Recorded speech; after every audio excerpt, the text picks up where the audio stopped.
Bom, já tem algumas pessoas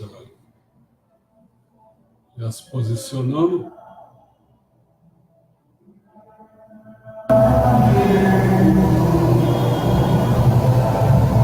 Muito bem.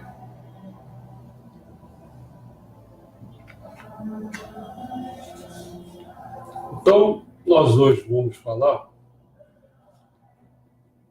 o título vamos chamar de uma palestra, né? Essa palestra vai ser intitulada Para que o Brasil seja o país do futuro. Então, vamos deixar uma meia dúzia de perguntas aí, e a gente vai respondendo a cada uma delas. A primeira pergunta se refere o que se quer dizer com Brasil, o país do futuro. A primeira vez em que se ouviu a expressão Brasil, o país do futuro, foi por Schwenk, em 1941, quando esse assustado e conceituado escritor, de origem austríaca, refugiando-se das barbáries cometidas durante a Segunda Guerra Mundial na Europa, se instala no Rio de Janeiro e, sob a perspectiva de um estrangeiro, diz que um país como o Brasil, repleto de potencialidades, deveria ser visto com um olhar no horizonte e que seu passado ou seu presente não seriam tão relevantes quanto o seu futuro. Mas como era nessa década? Na década de 40, vivíamos uma grande explosão populacional. A média de filhos por mãe era de 6,1, e nos anos 60 chegaria a 6,8. Olha só. Se a média assim para dar continuidade, pelo menos manter a população é 2,1, você imagina ter 6,8. E na década seguinte, de 50, a população urbana saltava de 30% nos anos 40 para mais de 40% nos anos 50. A população aumentava, se dirigindo no rumo aos centros urbanos, ali viveriam mais. Sim, a expectativa de vida no país como um todo saltava de 41 anos e meio para 51,6 anos. Para só, 10 anos. Por outro lado, esse lado todo positivo, mas por outro lado, ao mesmo tempo, aumentava também a largos passos a desigualdade social, alimentada pelos índices entre Sul-Sudeste e Norte-Nordeste. Porém, apesar disso, o futuro parecia estar sendo preparado. Todavia, durante a ditadura militar, o país viveria uma situação economicamente paradoxal entre, por um lado, o milagre econômico brasileiro, crescimento econômico nunca antes visto, mas, ao mesmo tempo, concomitantemente, a índices inflacionários extremamente elevados. O PIB variava entre 7% e 13% ao ano, e a inflação oscilava entre 39,5% em 1965 a 20,5% em 1973.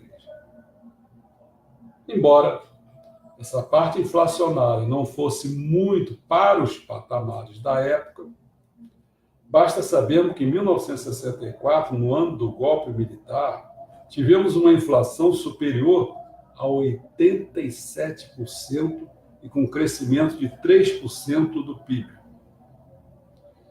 Vale, em tempo, ressaltar outros aspectos negativos, como aquele que entre 64 e 73 se teve triplicada a dívida externa brasileira.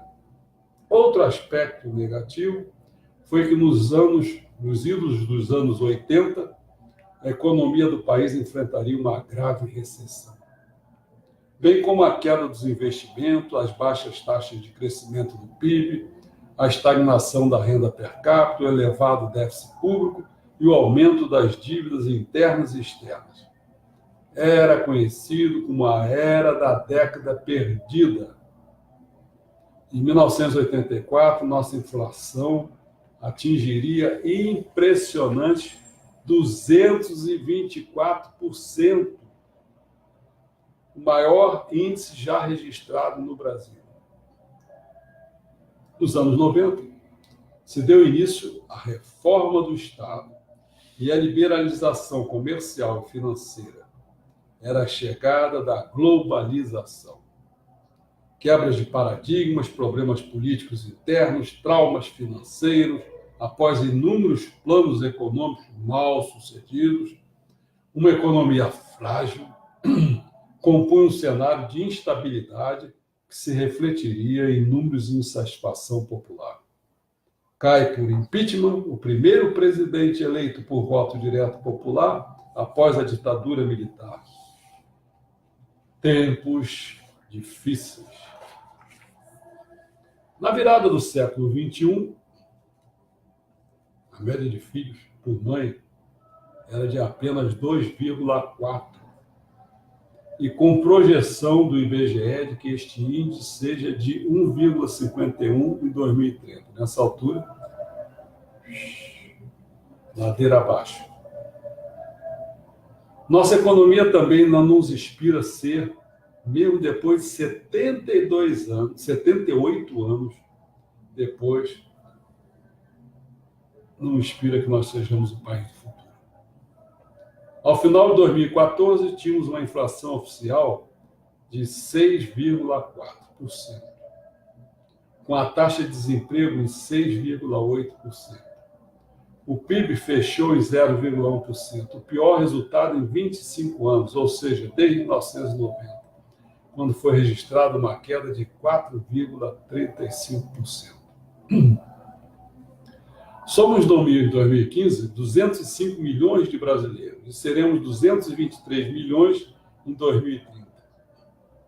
Ainda de acordo com o IBGE, a população de 0 a 39 anos em 2015, que é de 67%. O total será em 2030 equivalente a 54%. A tendência no Brasil, assim como no mundo, é de que nós nos tornemos mais velhos. E com a diminuição das taxas de natalidade, farão com que os jovens tenham gradativamente cada vez menos peso dos números absolutos. Em 2019, no ano que nós estamos com uma taxa de desemprego aberto de 12,5% e a de desemprego oculto, fechado, de 2,8%. A dívida pública brasileira vai a quase 4 trilhões de reais.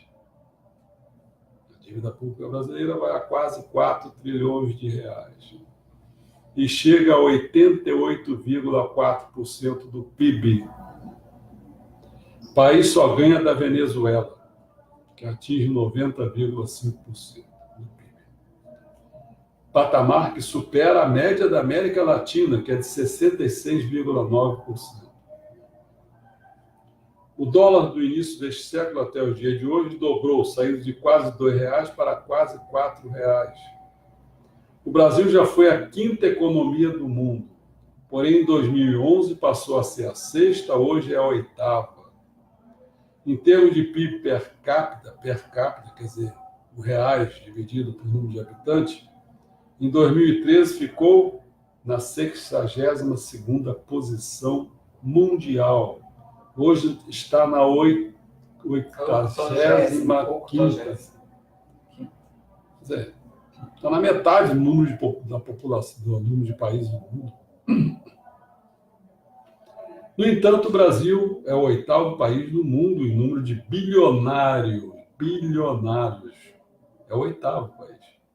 À frente, inclusive, do Japão, que é a terceira melhor economia do mundo. Olha a desigualdade. As décadas se passaram, crescemos, encolhemos, vivenciamos tanto fervor político e econômico e envelhecemos. sem que um país mais justo e respeitoso fosse preparado para nossos idosos. Desde o sucateamento da Previdência Social, as políticas sociais, que não contemplam a melhor idade, que em 2030 terá em números absolutos mais de 40 milhões de pessoas acima dos 60 anos, contra 25 milhões atuais. Envelhecemos. E não vimos, ou não veremos, nosso tão sonhado país do futuro. Desculpe, Suaik, mas não deu. Posso fazer um parênteses? Pode. O meu pai tinha essa frase, esse refrão, né? Ele fez agronomia e quando ele escolheu por opção, meu pai morreu com 92 anos, quando ele escolheu por opção fazer agronomia, diziam para ele que o Brasil era o país do futuro e que a agronomia ia ser a profissão do futuro. Ele morreu esperando esse futuro chegar. Ele dizia isso, estou esperando esse futuro chegar até hoje. Bom, embora possa não ser o país do futuro, o Brasil é uma potência mundial. O quê? O que torna o país uma potência? É o tamanho do seu território, a população, o expressivo de população, forças armadas, tecnologia, economia ou inteligência no uso do poder se inserir no mundo. São essas. No Brasil, uma tradição considera a política externa unicamente como um meio para obter acesso aos mercados e recursos essenciais para o desenvolvimento. Só isso. Mas, atualmente, existe espaço para países com algumas credenciais praticarem políticas de mobilidade, exigindo um novo arranjo na ordem mundial existente.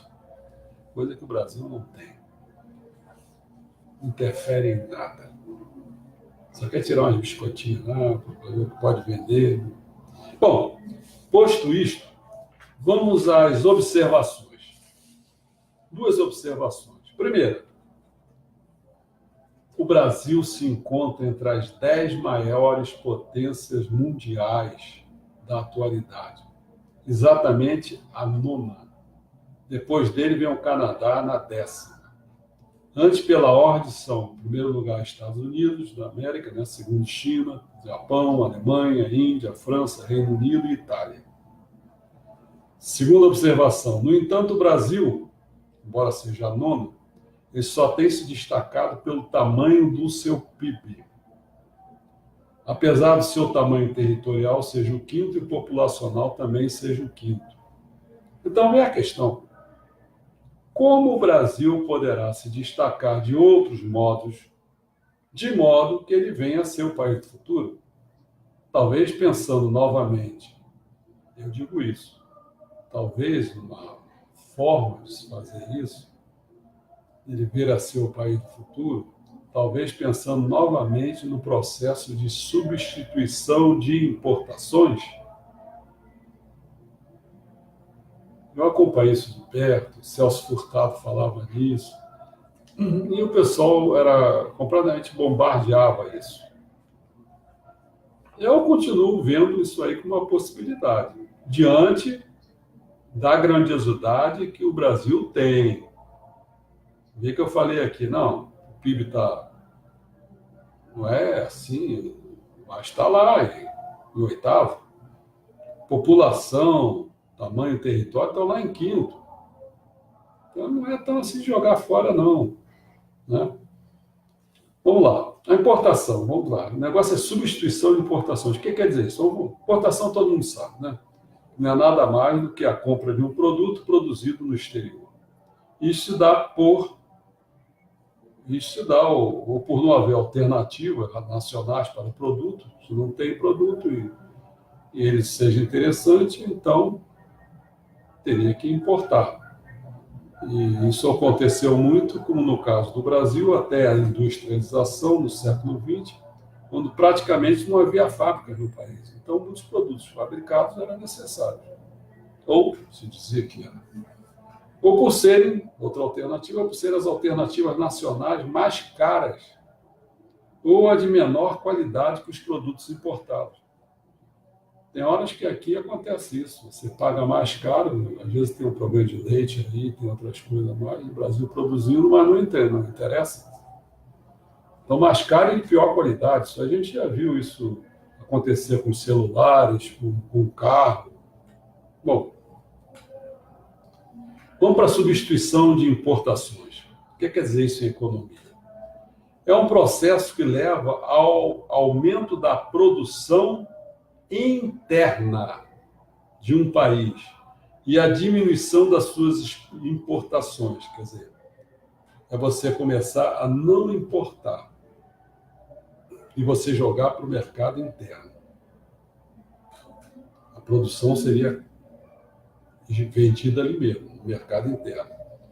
Ao longo da história econômica mundial, os processos de substituição de importações foram desencadeados por fatores políticos ou econômicos e foram resultados de ações planejadas ou imposição das circunstâncias. Em todo caso, é uma medida característica de governos protecionistas, é claro. O processo de substituição de importações, quando fruto de política econômica, é geralmente obtido por controle de taxa de importação e manipulação de taxa de câmbio. Entre as décadas de 1960 e 1970, a Comissão Econômica para a América Latina e o Caribe, chamada CEPAL, defendia que o desenvolvimento das economias do terceiro mundo passasse pela adoção da política de substituição de importações, pela década de 60 e 70. Esta política permitiria a acumulação de capitais internos, que poderiam gerar um processo de desenvolvimento autossustentável e duradouro, algo como autossuficiente. No Brasil, após a crise de 1929, a política de substituição de importações foi instalada com o objetivo de desenvolver o que? O setor manufatureiro, isto é, produzir estabelecimento industrial e resolver os problemas de dependência de capitais externos. Muitos analistas acreditam que a recente fase de prosperidade das economias asiáticas é resultado da adoção de políticas que estimularam a substituição de importações e que permitiram o desenvolvimento de uma indústria voltada para a exportação, que foi o caso, por exemplo, da China. A substituição das importações se refere a um modelo de planejamento a favor da industrialização tardia, de caráter meramente capitalista. Foi implantado em muitos países da América Latina, como o Brasil, o México, a Argentina e na África do Sul. Cabe ressaltar que em cada país o modelo apresenta particularidades internas referentes aos, mas não muito, diferentes contextos políticos sociais. Suas principais ideias são produzir internamente tudo aquilo que antes era importado ou aquilo que iríamos importar, fomentando a indústria nacional. Perceberam a ideia qual é? Isso, a China fez muito isso. Levava os produtos para lá e depois fazia o quê? O Japão também fez isso muito, copiava o produto. Aí o pessoal reclamava, pô, mas ele está investindo muito em tecnologia, em pessoas para criar as coisas, mas os outros copiavam. Então acabava substituindo as importações, entendeu? Tais países viram na industrialização por substituição de importações a grande chance para evoluírem tecnológica e socialmente, pois seus políticos apostavam que o Estado poderia investir em obras de infraestrutura, saneamento básico, melhorias paliativas na educação, saúde, segurança, transporte público, ou seja, preparar espaços geográficos nas cidades e regiões metropolitanas para as futuras empresas que se instalariam, por exemplo. Nós fizemos muito isso. Foi na Grande São Paulo, no Grande Rio de Janeiro, no Grande Porto Alegre, Zona Franca de Manaus, Baixada Santista, entre outros. Grosso modo, foi o que foi posto em prática na China, com a atração de quê? Das multinacionais, inclusive com sua mão de obra barata. Entendeu? E preparou tudo, aí sabe, vem para cá essas empresas multinacionais. Até brasileiro foi para lá. E eles o quê? Começaram a tomar, aos pouquinhos.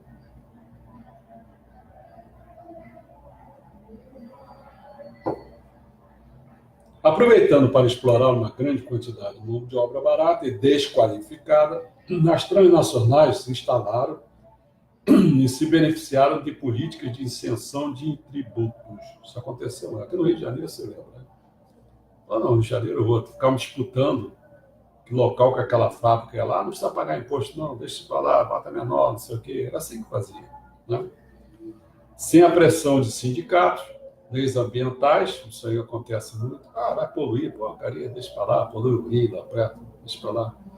Ou conflitos étnicos, aí entre os indígenas, aquelas coisas todas. Bom, tais países grandes territorialmente, ricos em recursos minerais e energéticos, conseguiram avançar tecnologicamente, mas ficariam à mercê das decisões externas do FMI e do BIRD e das associações do mercado externo, que ditavam de fora os passos para o tratamento das políticas sociais. De fato, foi um período de crescimento econômico destes países, de grande avanço tecnológico, apesar de presença de ditaduras. Mesmo assim, não foi suficiente para proporcionar uma efetiva redução dos índices de desigualdades sociais internas. Um bom exemplo disso é o Brasil, que ainda enfrenta grandes diferenças entre as regiões Norte, Nordeste, Sudeste e Sul, bem como a diferença entre as elites dos funcionários e os seus simples servidores. Eu sou um servidor. Eu vou me comparar ao que deve ganhar um Gilmar Mendes? Isso é outra coisa que tem que ver. Ficar dizendo, eu fico puto da vida quando diz assim, o problema é servidor. Servidor, porra nenhuma, são esses caras que estão lá, cara. Fala direitinho. Tem gente que tem menos formação do que muita gente que é servidor público, que nem você, que tem doutorado. Pois é. Esses caras... O que adianta isso? Faço doutorado, não adianta nada. Bom, países como o Brasil e México alcançaram um nível de desenvolvimento econômico e tecnológico suficiente para serem classificados como países subdesenvolvidos e industrializados tardiamente, os chamados países emergentes, e com grandes desigualdades sociais e alto custo ambiental. Volta a falar da China. A China poluiu aquela porcaria toda, ninguém mais conseguia respirar.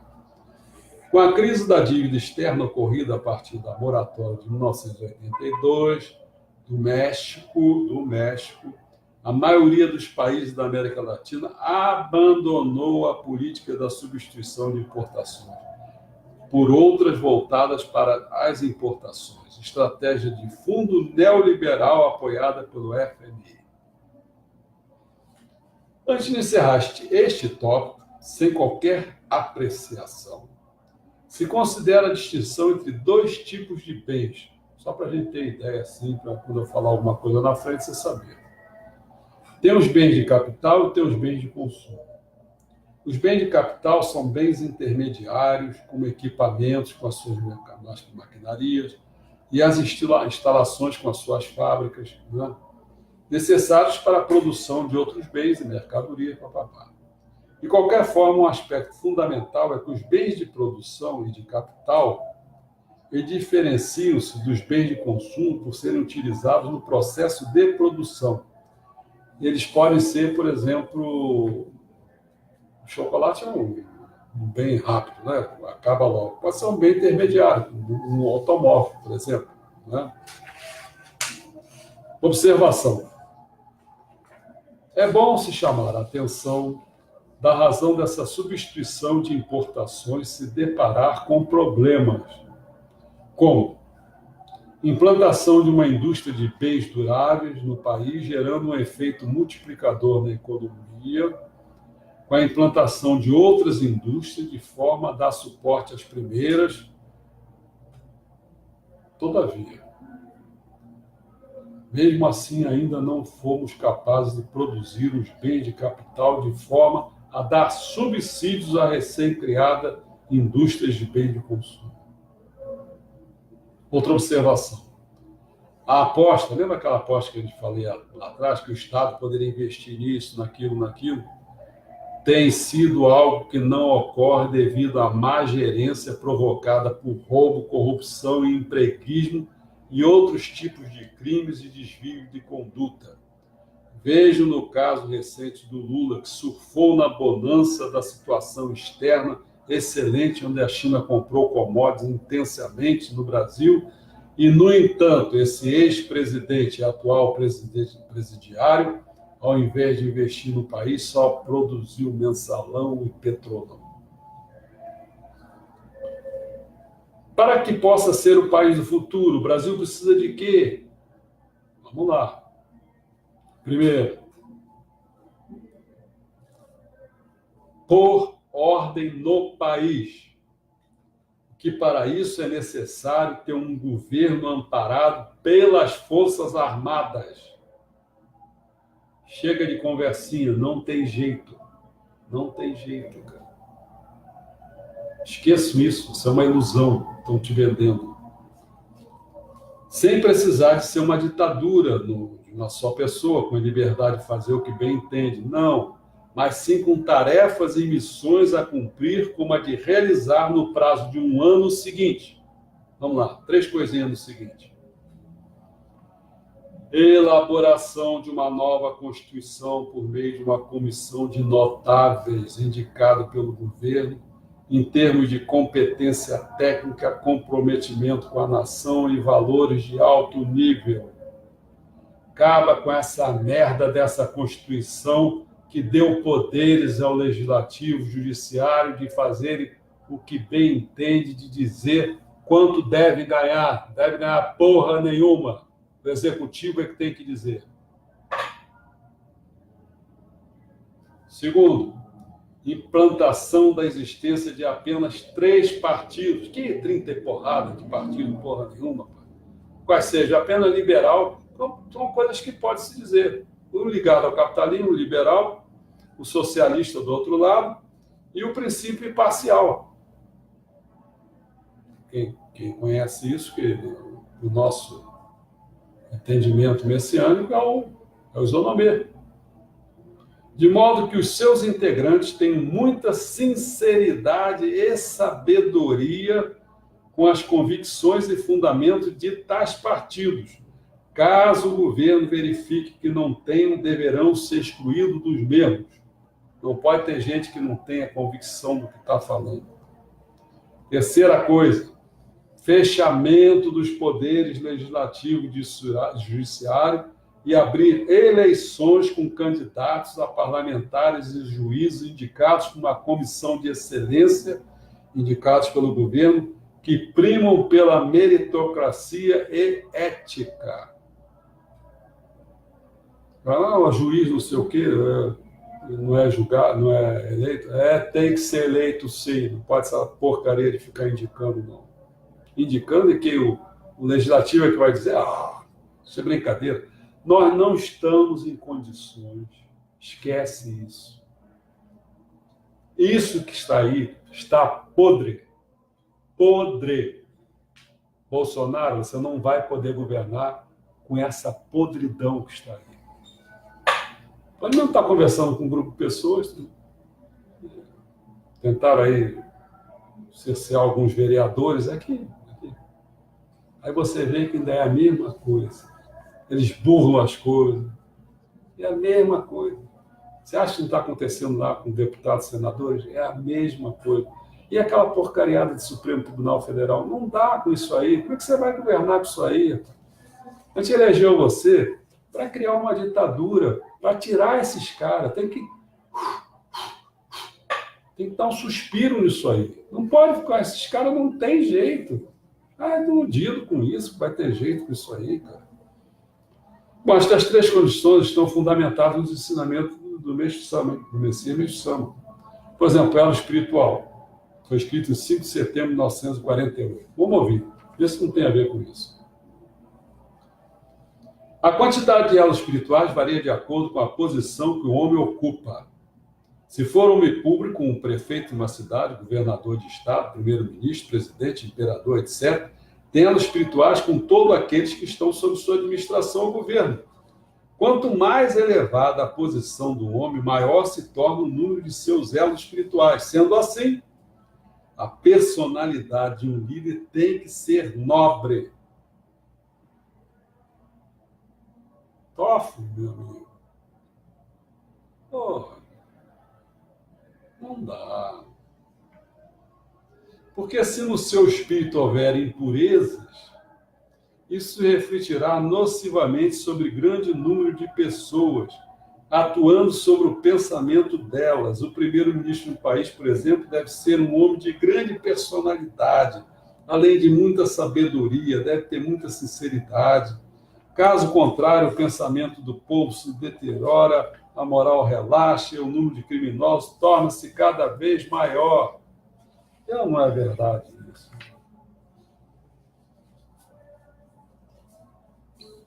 Uma segunda coisa. Um é por ordem. Depois, trazer progresso à nação. É ordem e progresso. Trazer progresso à nação. O que para isso é preciso que o governo impulsione e sustente o Brasil para a autossuficiência. Quem não sabe que buscar essa autossuficiência é um instinto natural do ser humano. E esse sentimento também ele se reflete muitas vezes nos países.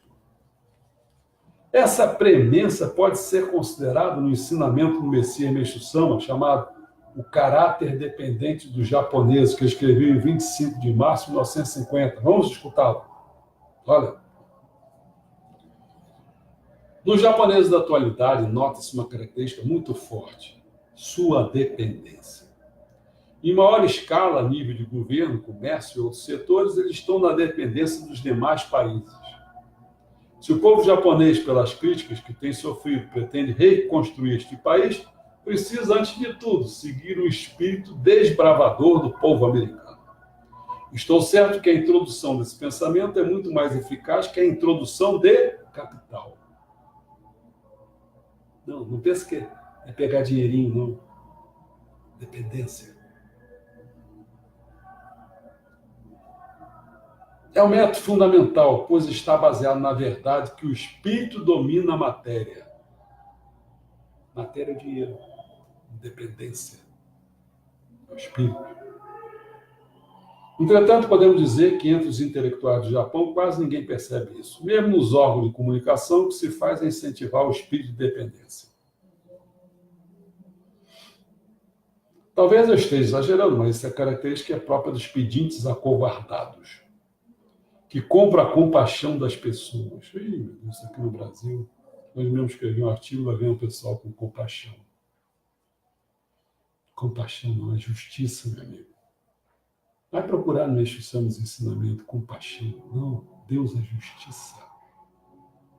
O cara nem está vendo que a mulher lá, uma pobre coitada, querendo me consertar. Querendo... Pô, meu amigo, se o Lula está passando por aquele todo, me aponta quais são as 4 leis divinas. Uma delas na lei de causa e efeito. Se nada acontece por acaso, ele está sofrendo pelo efeito das causas que ele cometeu, cara. Aí você vai dizer que eu estou maldizendo o cara, não estou com compaixão dele. Por isso que eu falei para a mulher, vai crescer um pouco, não vem conversar comigo, né? Pô, não tem nível nenhum, cara. Em vez de ficar na tela, ficar calado, não tem nível de ficar calado, cara. Não perde a oportunidade. Além disso, quando alguém não atende suas exigências conforme eles desejam, os japoneses reclamam, queixam, revoltam-se, por fim, com a ajuda de terceiro, tentam até derrubar esse alguém. Parece não perceber que, em consequência disso, também estão derrubando a si próprios. Com efeito, não há tolice igual. Pode-se até dizer que, com essa atitude, não só se torna difícil reconstruir o Japão, mas até mesmo manter a situação atual. Quando se leva em conta essa situação, apesar de os grandes capitalistas serem um tanto indesejáveis na conjuntura atual, chega-se à conclusão de que, se não surgir um grande número de médios capitalistas, será quase impossível pensar-se no êxito dos empreendimentos. Esta é a necessidade imediata para os dias atuais. Entregar o governo do Partido dos Trabalhadores, tá maluco, cara? Maluquice, cara. Está invertindo a pirâmide toda, pô. Entregar o país pro Lula, cara. cara que não gostava de ler nada, né? Acho que nem história em quadrinho. Pô. Ah, meu Deus. Não, mas ele era muito o quê? Inteligência ardilosa, calculista? Pô, isso é merda, cara. Isso é merda. Das 6 inteligências que existem, isso aí tá lá no inferno, pô. Ah, o cara tem essa inteligência. Tem também para roubar, para fazer um monte de coisa. Pô. E vai na inteligência superior, inteligência sagrada, divina. Bom, mas essa busca traz um impedimento que pode contrariar conceitos básicos da economia tradicional. Esse negócio de autossuficiência, da substituição das importações. Países podem obter vantagens se comercializarem bens entre si, privilegiando o que sabem fazer melhor em vez de tentar produzir tudo. Porém, mesmo com esses senões, no momento aqui, no Brasil, é imperioso, dado em que a nação brasileira se encontra dominada politicamente, explorada economicamente, hegemonizada ideologicamente por mercados estrangeiros e vendilhões nacionais.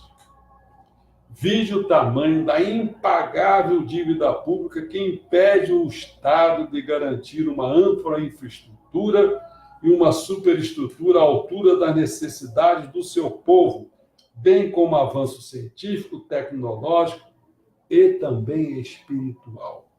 Não tem. Fica para mais tarde essa ideia desses senões. É claro, a gente pode comercializar, tal, mas nessa altura, não.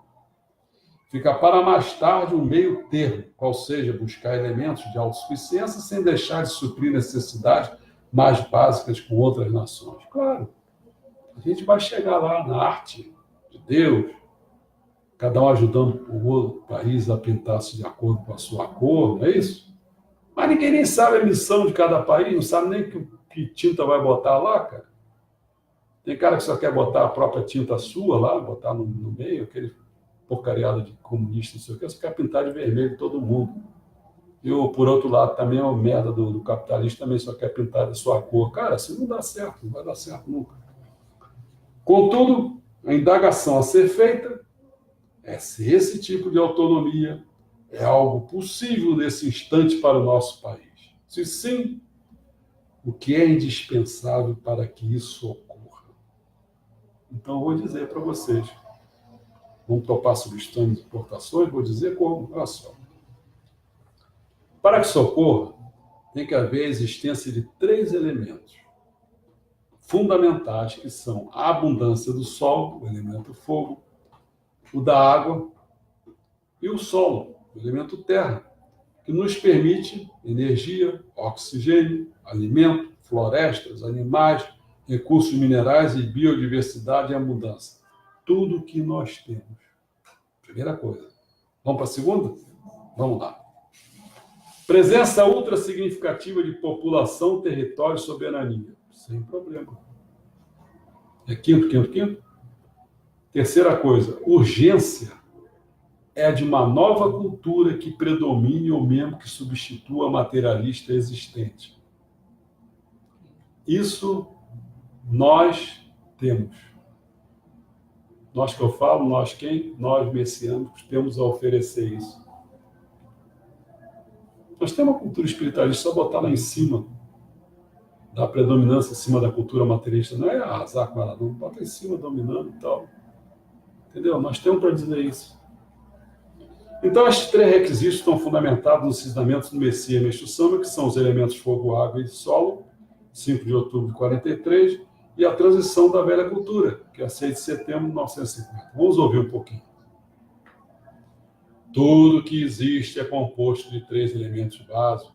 O nascimento e o desenvolvimento de todas as coisas depende da energia destes 3 elementos, o Sol, a Lua e a Terra. O Sol é a origem do elemento fogo, a Lua é a origem do elemento água e a Terra é a origem do elemento Sol. Temos. Outro ensinamento. Os homens devem conscientizar-se de que estamos na fase imediatamente anterior à efetiva transição do mal para o bem, da destruição para a construção, da velha para a nova cultura. O plano para a nova cultura já está muito bem preparado. Não foi elaborado pela inteligência nem pela força humana. Há milhares de anos, Deus a vem preparando com toda a meticulosidade. Outro ponto. É possível para o Brasil, que para o Brasil venha a concretizar aquele país do futuro tão esperado, seja indispensável não depender das importações? Sim. De que maneira?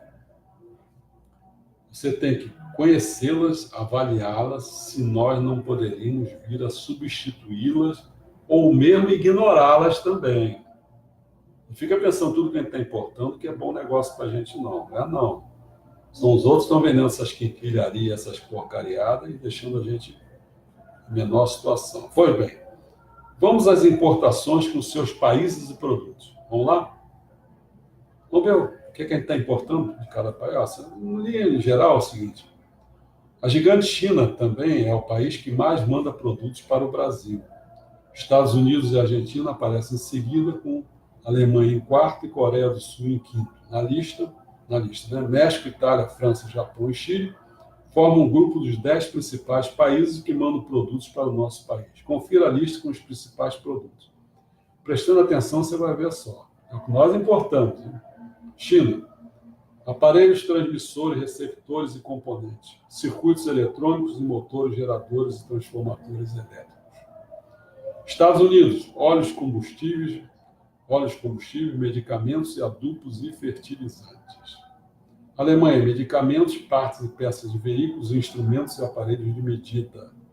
Coreia do Sul. Circuitos eletrônicos, partes e peças de veículos, aparelhos transmissores, receptores e componentes. México, automóveis, partes e peças de veículos e aparelhos transmissores, receptores e componentes. Itália, medicamentos, motores e partes e peças de veículos. França, medicamentos, inseticidas e aviões. Japão, partes e peças de veículos, automóveis, instrumentos de medida. Chile, cobres, peixes e minérios de cobre. Se vocês prestarem um pouquinho de atenção, eu digo o seguinte, como se pode constatar, o Brasil importa coisas que fazem mal à saúde, como os agrotóxicos em termos de adubo, fertilizantes e inseticidas, bem como os medicamentos, apesar de terem tornado os brasileiros dependentes de remédios. O nosso povo é um povo dependente de remédio. Hoje mesmo botei uma aí, ó. Cara, quem fica tomando quimioterapia vive muito menos de quem não toma com a questão do câncer. Está lá exposto lá, vai vendo. Abre o olho, que o Meixão já falou sobre o remédio. E a gente está aí importando essa porcaria. Ai da gente se não importar isso. Aqueles dependentes vão ficar reclamando. É que nem drogado. Vai ficar perturbando e enchendo o saco. Vai tratar com xamã, vai tratar com um pai de santo qualquer. Faz coisa melhor. Enche o saco. Vamos continuar? Vamos lá. Também coisas desnecessárias, como essa imensidão de produtos de automóveis com seus motores, partes e peças, bem como a conferir aparelhos, transmissores, receptores e componentes, circuitos eletrônicos, instrumentos e aparelhos de medida, talvez inclusive aviões, já que nós temos a Embraer. Trigo pode ser bem substituído, bem como óleos combustíveis. Peixe, nós temos um imenso litoral. Meu amigo, é facilzinho a gente se livrar dessas importações. Facilzinho. Se a gente mexer na cabeça do pessoal, botar uma outra cultura. Se botar, é facilzinho. Você quer ver uma coisa? Ah, não, mas a gente agora tem um celular, fica aí com esse negócio, a gente se comunicando. Cara, comunicação de imbecil. Então, se você tirar essa comunicação de imbecil, não precisa importar essas coisas todas. A imbecil vai na casa do outro, vai lá, se comunica com ele, não sei o quê. Para que eu estou dizendo, olha, agora estou entrando no banheiro, vou dar uma cagada. Porra, cara, que interessa isso? Cara? Tá entendendo? Bando de idiotas se comunicando. Idiota não tem que se comunicar, não. Vai procurar uma coisa para fazer interessante. No que diz respeito ao cobre, que é utilizado atualmente para a produção de materiais condutores de eletricidade, que são os fios e cabos, e em ligas metálicas como latão e bronze, o Brasil possui modesta participação no mundo em relação ao cobre, em um mercado dominado pelo Chile e Estados Unidos, tanto no que diz respeito a reservas como a produção. Mas espera aí. Os principais estados produtores nossos, Rio Grande do Sul, Bahia, Pará, São Paulo, Goiás e Minas Gerais. No entanto, o cobre brasileiro está em ascensão no cenário mundial. Mas vamos ver o seguinte, vamos atentar para esse tipo de importação? Vamos lá, devagarinho aqui. Para importar roupas de grife, é essencial que você se atente ao processo de importação, a fim de garantir que as roupas sejam originais e não afetar sua credibilidade com os clientes. Nesse caso, opte sempre por comprar dos Estados Unidos, pois as roupas vindas da China geralmente são réplicas das originais. Às vezes eu fico olhando assim, será que é uma roupa original? Aí o cara chega lá, bota os dizeres daquela firma. O cara, se não tiver aqueles dizeres daquela firma, o cara fica choroso. Entendeu? Às vezes vai comprar um tênis foi feito aqui no Brasil. O cara, não, vai lá na América do Norte para comprar um tênis. Meu amigo, cheio de otário. Os 10 produtos importados mais vendidos no Brasil. Vamos lá, hein, meu amigo? Aguenta aí. Roupas de marcas famosas. Perfumes de luxo. Calçados femininos. Acessórios femininos. Maquiagem e produtos de beleza. Relógios masculinos de luxo. Óculos de sol. Eletrônicos, acessórios e peças para carros e acessórios para celulares. Oh, meu amigo. Pô, isso me parece, uma vez eu falei, cara, o Brasil, quando ele saiu da Segunda Guerra Mundial, ele estava muito bem, porque você pensa, toda a Europa destroçada, precisando de tudo. E o Brasil, calma aqui, não teve ninguém e tal, produzindo as coisas. O que o Brasil arrecadou dinheiro, um monte de dinheiro, cara. Parecia até o Lula. Um monte de dinheiro, não sabe o que faz. O Lula soube o que fez roubando, né? Aí vai aquele porcaria do Gaspar Dutra. O que fez? Ele começou a vender aquelas quinquilharias para ele, foi destruindo todo o dinheiro do país. Olha que merda. Olha uma conclusão que eu li, vou botar isso aqui. Neste artigo você conheceu quais são os 10 produtos importados mais vendidos no Brasil. Existem diversas opções para você escolher e lucrar revendendo estes itens por aqui. Ah, meu Deus. Quando sua demanda crescer, é natural que você precise profissionalizar sua gestão. Para isso, é importante contar com a ajuda de um sistema ERP, que o ajude a organizar suas finanças e garantir a qualidade do seu serviço aos clientes. Você tem alguma experiência com importação para revenda que gostaria de compartilhar conosco? Deixe aqui seu comentário. Não se esqueça de assinar nossa newsletter para receber informações relevantes para o sucesso do seu negócio. Tudo isso você tinha que dar umas pontapés nesses caras todos, cara. Ah, vender porcaria aqui, cara. Pois bem, vamos agora conhecer as nossas exportações e para que países e produtos? Vamos lá. A China continua sendo o principal destino das mercadorias brasileiras. Vice-versa, vai para lá e vem para cá. Com 22% das movimentações. Os Estados Unidos aparecem em segundo lugar, bem mais atrás, com 12%, seguido da Alemanha, a terceira colocada no ranking, a Holanda é a quarta. E a Holanda não está entre as 10 maiores exportadoras para o Brasil, não. Com o Japão fechando o top 5.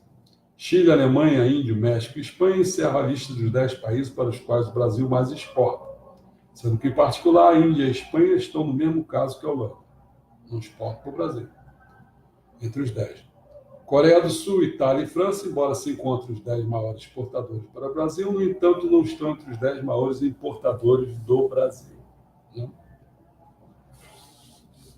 Vamos lá, vamos começar e vamos ver aqui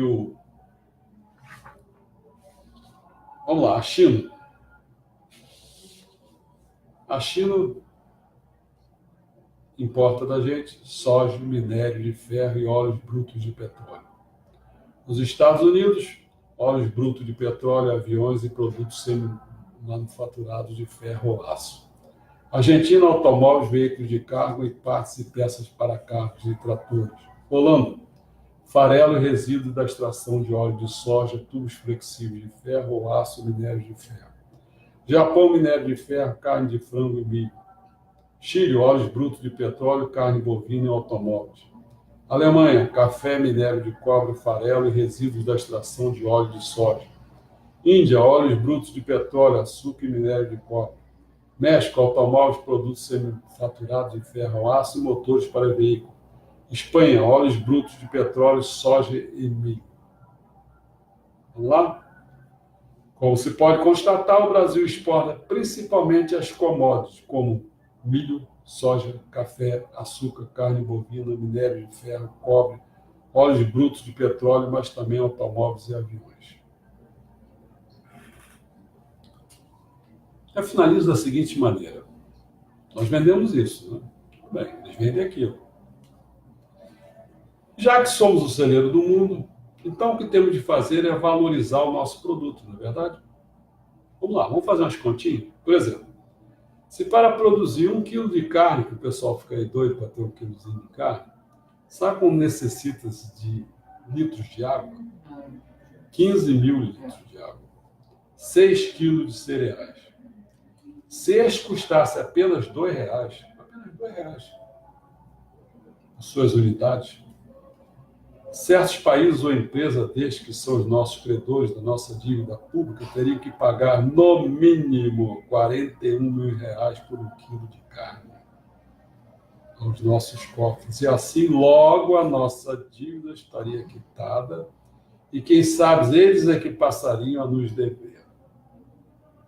Às vezes é simplesmente dizer o seguinte, olha, o cara fica querendo vender aquelas porcarias, né, pra gente, diz assim, não, A gente não precisa disso. precisa disso. Daqui a pouco pode falar, bom, a gente pode trocar o motor por um pé de alface, vocês querem?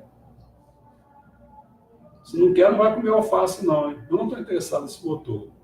Você não vai comer alface, avisa aí o que você quer.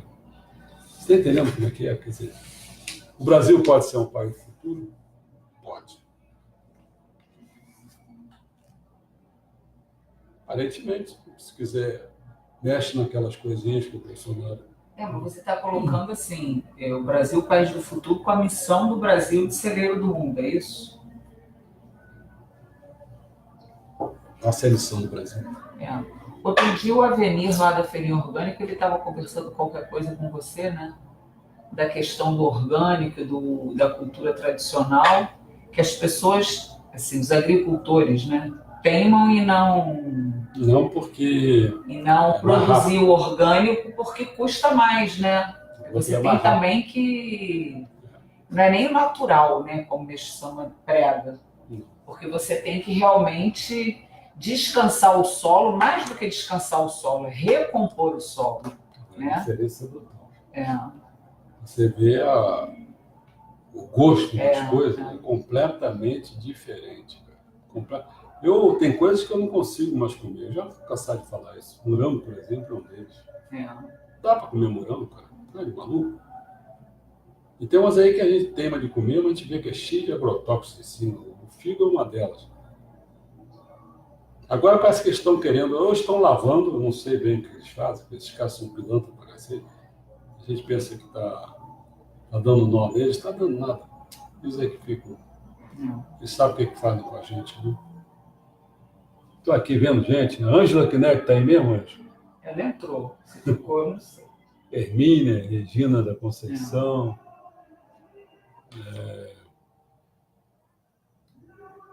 Tanta gente. Adriana Cunha, Sérgio Pelari, João Carlos, Paulo Correia, Valdeni Cordeira, Regina Soraya. E vai por aí afora, não sei. Vocês têm pergunta para fazer? Eu sempre espero um pouco para ver se alguém quer perguntar alguma coisa. Pergunta se o som do carnaval aí da Praça interfere. Tem um som aqui danado, mas acho que não deve ter interferido em vocês, não. Carnaval aqui na praça. Vocês veem que Eu acho que se alguém pegasse isso aqui, levasse a sério, fizesse algumas coisas, eu acho que dava para a gente. Agora, é aquilo que eu falei, se quiser continuar permanecendo com esses pilantras, esses não tem jeito, os caras estão com a mente já, eles são bandidos, pô. Nossas elites, a maioria tudo é bandido. Então realmente tem que botar a Força Armada para. Por isso que eu gosto mais que o Moro bote aquelas medidas lá dele. Apesar que, sinceramente, eu sou com medida mais severa, né? Eu acho assim, pode ser que vamos chamar um monte de coisa, me chamam um monte mesmo, então eu chamo isso também. Eu acho que durante um ano tem que ter pena de morte. Infelizmente, é chato estar dizendo isso, mas para dar jeito nesses pilantras lá. Mas pena de morte para quem? Para quem rouba uma carteira na esquina? Não. É porque aqui nesse país é assim, né? Não. O graúdo sai fora, vai penalizar o miúdo. O povo brasileiro. E tem uma fila já para ir para o paredão. Tem que pagar muito alto para dar exemplo. Porque se o pessoal não vê gente morrendo, o pessoal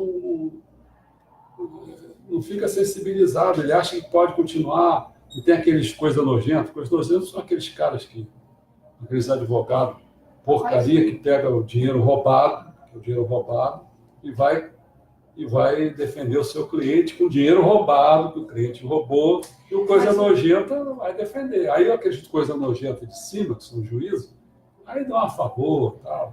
A questão, eu fico pensando assim, né? Como aqui no nosso condomínio, vou dar um exemplo pequeno, né?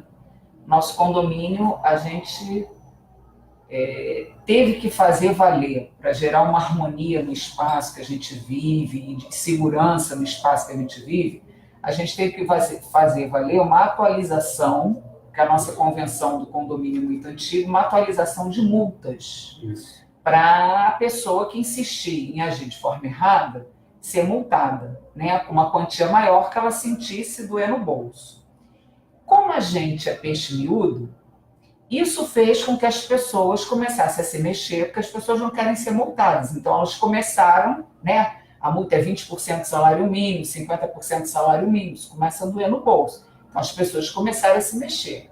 Agora, essa galera que é peixe maior, que é peixe graúdo, não é uma questão de dinheiro para eles, é uma questão de moral, entendeu? Eles têm uma moral totalmente distorcida. Totalmente distorcida. Aliás, eles não têm moral nenhuma. Né? Não tem moral, mas é a moral que eu digo, não é a moral de alto nível, né? É uma moral de baixo nível. De baixo nível. O problema é o seguinte: a gente não tem que se importar, Cláudio, não tem que se importar com ele, nós temos que se importar com os que têm que fazer as coisas, façam. E eles sofrerão as consequências. Eles não querem ficar pensando neles, cara. Eles não querem pensar em ninguém. Não. Você vê, se você vê por exemplo, o Cabral fez lá as suas meia-culpa, lá não sei o quê. A gente nem fala do Cabral com vontade de vomitar, desculpa, gente. Cadê o dinheiro, pô? É isso. Eu estou aliviada em confessar tudo isso. Eu vou ficar aliviada quando ele devolver todo o dinheiro que ele roubou do Rio de Janeiro. Isso não fez meia-culpa. O Lula não faz meia-culpa, não. Ainda diz que vai ser julgado. O Cabral faz meia-culpa porra nenhuma. Aquilo dali é marketing para ele. O Lula não faz nada. Ele acha que vai ser, ele é inocente, que vai ser julgado no céu, sei lá o que, aonde. Pô, cara, ainda tem que ficar escutando essa porcariada, cara. Nesse bando de fanáticos, sei lá o que, maluco, não sei o que esse pessoal é. Esse pessoal de esquerdopata mesmo, sabe? Tudo maluco, doido, cara. Não consegue entender as coisas, cara. Acha que ele é inocente. Inocente, porra, inocente. Bom, meus amigos, acho que eu tentei cumprir uma missão aí. Eu não sei se eu vou viajar a partir de quinta-feira, já estou fora. E vou ficar uns 10 dias fora. Devo fazer uma palestra lá nos Estados Unidos. E aí eu estou vendo se há maneira de mandar para vocês essa palestra. O João colocou assim: crime de roubo do dinheiro público não tem perdão. Não. a quantidade de generais no governo Bolsonaro, a intervenção militar nem cai ter muito alarde. Nem vai, não é nem cai, eu acho. Nem vai ter muito alarde. Aí que tem alarde, pô. Não é? Alarde pela mídia? Porra, cara. Claro que vai ter. A mídia sempre vai defender os corruptos. Você viu o que eu coloquei hoje? Tá falando do Lula, não sei o quê e tal. Ah, meu Deus, pra que isso, cara? Porque ele é um criminoso, você tem que ficar falando do criminoso, dar notícia do criminoso. Cara, algumas pessoas até já entenderam no futebol, alguns já, mas duvido às vezes, que quando tem aquelas balbúrdias lá fora, briga, não sei o quê, no estádio, na própria, dentro do estádio, as arquibancadas, lá o que seja, não focaliza. Focaliza no espetáculo. Tem gente que adora se promover, entendeu? Então não tem que dar promoção para quem está na balbúrdia, para quem está no crime. Então o Lula é um deles, não tem que dar promoção nenhuma deles, não, mas aí o Globo, aquele pessoal adora dar umas promoçãozinhas nele, e casca no Bolsonaro. Muito bem. Foi o que eu falei, né? Não tem dois pesos, duas medidas. Quando explicaram o Bolsonaro, disseram assim, tinha que ser mais fundo para matar o cara, não sei o quê. Quando falam na Marielle, que eu botei aquele negócio para sacanear mesmo, pô. Já que ele fala de maneira que, a forma como eles falaram, tem a suposição de que o Bolsonaro se mandou facada dele. Então, eu disse assim, então a Marielle ficou aí lá dentro, quer dizer, teve um surto, ela surtou lá dentro do carro, resolveu se suicidar e ficou dando tiro para todo mundo lado, acertou até o pobre do motorista. Aí eles não gostam. Não, né? Você só gosta de sacanear os outros, né? A moral é de vocês, né? Meu amigo, chega, né? Bom, se der tempo, ainda fiquei pensando assim, porque eu não gostaria de atrasar muito aquela questão a questão do Homo sapiens, Homo Deus e o outro. Mas se por acaso der, de alguma maneira, ainda faço uma quarta-feira. Vamos ver, tá bom? Até a próxima, André. Bom carnaval para vocês aí.